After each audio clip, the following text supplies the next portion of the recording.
ఏదైనా ఒక దురదృష్టకర సంఘటన జరిగింది.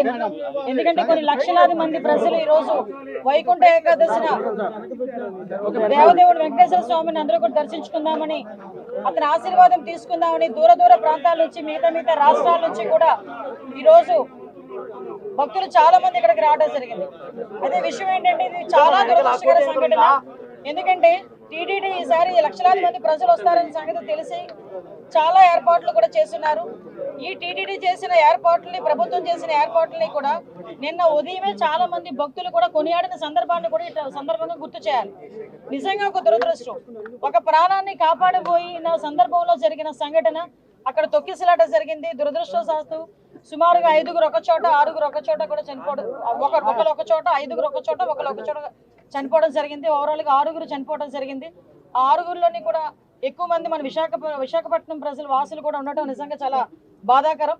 ఈ సంఘటన జరిగిన వెంటనే ఇమీడియట్ గా గౌరవ చంద్రబాబు నాయుడు గారు ముఖ్యమంత్రి వర్యులకి ఈ విషయం తెలియటం, వెంటనే హుటాహుటిని ఇక్కడ ఉన్న ఎస్పీ గారితో అదేవిధంగా కలెక్టర్ గారితో కూడా ఏం జరిగింది అని చెప్పి ఆరా తీసి ఇమీడియట్ గా టీటీడీ ఈవో అధికారులు అందరితో కూడా ఒక మీటింగ్ ఏర్పాటు చేసుకొని ఇమీడియట్ గా అక్కడ ఏం జరిగింది అన్న సంగతి కూడా తెలుసుకోవడం జరిగింది. ఇంకా ఫర్దర్ గా జరగకుండా, ఎటువంటి ప్రాణ నష్టం జరగకుండా అక్కడ గాయపడిన ప్రతి ఒక్కరిని కూడా ఆసుపత్రికి తరలించి మెరుగైన వైద్యం అందించే వరకు కూడా మీరు అక్కడే ఉండాలని చెప్పి వాళ్ళందరికీ కూడా ఆదేశాలు ఇవ్వడం జరిగింది. తర్వాత ఎటువంటి ప్రాణ నష్టం కూడా జరగలేదు. ఈరోజు చాలా మంది గాయపడిన వాళ్ళు కూడా ఇంట్లోకి డిశ్చార్జ్ అయ్యి ఇంట్లోకి వెళ్ళిపోయిన సందర్భం కూడా ఉంది. ఇంకొంతమంది ఇప్పుడు హాస్పిటల్లో కూడా కొంతమంది ఉన్నారు. చనిపోయిన వాళ్ళందరికీ కూడా ప్రాణాన్ని తిరిగి తీసుకురాలేం, కానీ కంపల్సరీగా కుటుంబానికి ఆదుకోవాలని చెప్పి ఇతర రాష్ట్ర ప్రజలకి కూడా ఈ రోజు కాంపెన్సేషన్ అనేది అనౌన్స్ చేయడం జరిగింది. ఎందుకంటే ఎవరైనా భక్తులందరూ కూడా ఇక్కడికి రావడం జరిగింది కాబట్టి ఇక్కడ గవర్నమెంట్ ఈ రోజు బాధ్యత తీసుకుని వాళ్ళందరికీ కూడా కాంపెన్సేషన్ ఇవ్వడమే కాదు, వాళ్ళని ఎంత గౌరవంగా ఇక్కడ నుంచి మళ్ళీ ఆ ప్రాంతాలకి పంపించి ఆ దహన సంస్కారాలు జరిగే కార్యక్రమం వరకు కూడా చూసుకోమని ఈ రోజు గవర్నమెంట్ కూడా ఆదేశాలు ఇవ్వడం జరిగింది. ఎవరైతే ఇందాక మీరు అన్నారు కొన్న సమన్వయ లోపమా, లేకపోతే ఏదైనా పోలీస్ వైఫల్యమా, లేకపోతే అడ్మినిస్ట్రేషన్ వైఫల్యమా, ఏది అన్నది చాలా క్లియర్ గా సీసీ కెమెరాస్ ప్రతి చోట ఉన్నాయి, మీకు తెలుసు. ప్రతి చోట సీసీ కెమెరాలో ఏం జరిగింది అన్నది కూడా మేము అధ్యయనం చేసుకుంటాం. ప్రతి ఒక్కటి కూడా ఎంక్వైరీ జరుగుతుంది. ఇప్పటికే ఒక ప్రాథమిక నివేదిక అన్నది ఎస్పీ గారు, కలెక్టర్ గారు కలిపి ఈ రోజు ముఖ్యమంత్రి గారికి మాకు కూడా అందజేస్తున్నారు. బాధ్యులు ఎవరైనా కూడా బాధ్యతారహితంగా పనిచేస్తే వాళ్ళ మీద ఎట్టి పరిస్థితుల్లో కూడా చర్యలు ఉంటాయి. కంపల్సరీగా ప్రభుత్వపరమైన చర్యలు ఉంటాయి. అందులో కూడా వెనకాడే పరిస్థితి లేదు. ఫర్దర్గా ఇటువంటి సంఘటనలు జరగకుండా చూసుకునే బాధ్యత కూడా తీసుకుంటాం. ఎప్పుడు లేని విధంగా ఎప్పుడు ప్రతిసారి వస్తూనే ఉంటారు లక్షలాది మంది ప్రజలు. ఇంకా చాలా ఎక్కువ మంది వచ్చారు. దానికి తగ్గట్టుగానే ఈ రోజు అన్ని ఏర్పాట్లు కూడా చేసుకున్నాం. దయచేసి ప్రజలందరూ కూడా, ముఖ్యంగా ప్రతిపక్షాల వాళ్ళు, ప్రజలు అందరూ కూడా అర్థం చేసుకోవాల్సిన విషయం ఏంటంటే ఇది ఒక దురదృష్టకరమైన యాక్సిడెంట్ సంఘటన జరిగింది. దీనికి ఫర్దర్ గా జరగకుండా బాధ్యత కూడా మేము గవర్నమెంట్ తీసుకుంటాం.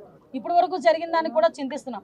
దానికి కూడా బాధ్యత వహిస్తూనే ఈ రోజు ఆ కుటుంబానందరికీ కూడా ఎక్స్గ్రేషియా ప్రకటించి ఆ కుటుంబానికి మేము అండగా, అంటే మళ్ళీ చెప్తున్న పోయిన ప్రాణాన్ని ఎవరు తిరిగి తీసుకురాలేరు, కానీ కుటుంబానికి అండగా ఉండే బాధ్యత కూడా గవర్నమెంట్ తీసుకుంటుంది. ప్రతి ఒక్కరు కూడా అర్థం చేసుకోవాల్సిందిగా, భక్తులందరూ కూడా సమన్వయం చేసుకోవాల్సిందిగా అందరినీ కూడా కోరుకుంటున్నా. లక్షలాది మంది ప్రజలు వస్తారు, అందరూ వైకుంఠ ఏకాదశిని దర్శనం చేసుకుందాం అనుకుంటారు. టీటీడీ కూడా ప్రకటించింది 9 రోజులు కూడా ఉత్తర ద్వార దర్శనం ఇస్తామని చెప్పి టీటీడీ కూడా ప్రకటించడం జరిగింది. ఆ నేపథ్యంలోనే ప్రజలందరికీ కూడా టోకెన్లు ఇవ్వాలని ఒక మంచి ఉద్దేశంతో పనిచేసిన ఒక చిన్న పొరపాటు అయితే దురదృష్టకర సంఘటన ఇది, యాక్సిడెంట్ ఇది. కాబట్టి ప్రజలందరూ కూడా అర్థం చేసుకోవాల్సిందిగా కోరుకుంటున్నారు. అండ్ చంద్రబాబు నాయుడు ఆయన లెగ్గు మహత్యం ఏంటో కానీ ఆయన ఎప్పుడు అధికారంలోకి వస్తే అప్పుడు ఈ రాష్ట్రంలో మనం ఎన్నో చావులు చూడాల్సి వస్తుంది. గతంలో గోదావరి పుష్కరాలు ఈయన పబ్లిసిటీ పిచ్చి వల్ల ఇలాగే గేట్లు తెరిచి జనాలు తోసుకొని ఒకరి మీద ఒకరు పడి 29 మంది చనిపోయారు. మొన్న ముఖ్యమంత్రి అయిన వెంటనే ఈయన నిర్లక్ష్యం వల్ల, ఈయన వైఫల్యం వల్ల దాదాపుగా విజయవాడ వరదల్లో 60 మందికి పైగా చనిపోయారు. మళ్ళీ ఈరోజు చిత్తూరు జిల్లా కుప్పంలో ఉండగానే 6, 7, 8 ఉండి పోలీసులందరినీ తిప్పుకొని ప్రజల్ని గాలికి వదిలేశారు. మానిటరింగ్ లేదు. ఇన్ని లక్షల మంది వస్తున్నారు, వీళ్ళకి ఏం సదుపాయాలు చేశారు, వీళ్ళకి ఎలా టోకన్స్ ఇస్తున్నారు, ఎక్కడ క్యూ లైన్స్ ఇచ్చారు అనేది ముఖ్యమంత్రి పట్టించుకోడు, చైర్మన్ పట్టించుకోడు, ఎస్పీ, కలెక్టరు, అలాగే ఎండోమెంట్ మినిస్టర్ ఎవరు పట్టించుకోరు. బాగా జరిగితేమో మా గొప్పతనం 30 years ఇండస్ట్రీ, 40 years ఇండస్ట్రీ అని గొప్పలు చెప్పుకుంటారు. లేదు అంటే గత ప్రభుత్వ వైఫల్యం లేదా అఫీషియల్స్ వైఫల్యం అని ఎప్పుడు ఎవరో ఒకరి మీద దుమ్మెత్తి తప్పించుకోవాలన్న ప్రయత్నం చేస్తున్నారు. ఆ చనిపోవటానికి కారణమైన ఈ ప్రభుత్వాన్ని, పాలక మండలిని నిలదీసి వాళ్ళ మీద క్రిమినల్ కేసులు పెట్టేంత వరకు మరి ధర్నా చేయండి. ఎందుకు మాట్లాడట్లేదు? అలాగే మీరు మొన్న చూస్తే అసలు లడ్డూలో కల్తీ జరగకపోయినా వీళ్ళు చెప్పిన అబద్ధాన్ని వీళ్ళ కూటమి ప్రభుత్వంలో ఉన్న బీజేపీ మాధవీలత గారు వందే భారత్ ఎక్స్ప్రెస్లో భజన చేసుకుంటూ వచ్చి ఎన్ని రకాలుగా మాట్లాడిందో మనం చూసాం. నిజంగా మీకు దేవుడి మీద భక్తుంటే, భక్తుల మీద ప్రేమ అభిమానం ఉంటే ఈరోజు 6 మంది ఎవరి వల్ల అయితే చనిపోయారో ఈ ప్రభుత్వాన్ని నిలదీయండి. ఈ ప్రభుత్వంలో ఎవరెవరు ఈ చావుకు కారణమయ్యారో వాళ్ళందరి మీద మోడీ గారికి చెప్పి క్రిమినల్ కేసులు పట్టించండి. అంతేగాని ఈరోజు మీరు పూసుకొని మీరు చేస్తే మాత్రం అది కరెక్టు, వేరే వాళ్ళు చేస్తే తప్పు అన్నట్టుగా దొంగ మాటలు చెప్తూ ఎవరి మీద దుమ్మెత్తి పోయాలనుకుంటే ప్రజలు అన్నీ గమనిస్తున్నారు. అండ్ ఈరోజు మీరు చూస్తే మోడీ గారికి కూడా మేము విన్నవించుకుంటున్నాం. మీకు భక్తి ఎక్కువ ఉంది కాబట్టి ఈరోజు తిరుమలలో జరిగింది పూర్తిగా చంద్రబాబు నాయుడు గారి ఫెయిల్యూర్, ఆయన నియమించిన అఫీషియల్స్ పాలక మండలి ఫెయిల్యూర్. సో వీరందరి మీద విచారణ జరిపించి దీనికి ఎవరెవరి నిర్లక్ష్యం కారణమో వాళ్ళందరి మీద క్రిమినల్ కేసులు వేసి వీళ్ళందరినీ లోపల పెట్టాలి. ముందు వీళ్ళందరితో రాజీనామా చేయించాలని కూడా డిమాండ్ చేస్తున్నాం.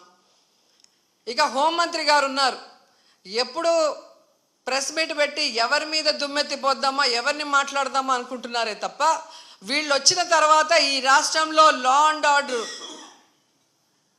ఎలా దిగజారిపోయింది, మహిళల మీద ఎలా అఘాయిత్యాలు అవుతున్నాయి, ఏ విధంగా మనుషులు చనిపోతున్నారు తోపులాట్లో పోలీసుల నిర్లక్ష్యం వల్ల, వీళ్ళకి కంట్రోల్ లేదనేది స్పష్టంగా అర్థమవుతుంది. సో ఇలాంటి వాళ్ళని హోంమంత్రిగా పెడితే ఇంకెంతమంది ప్రాణాలు తీస్తారో ఒకసారి మీరే ఆలోచించి యాక్షన్ తీసుకుంటే మంచిదని కూడా కోరుకుంటున్నాను.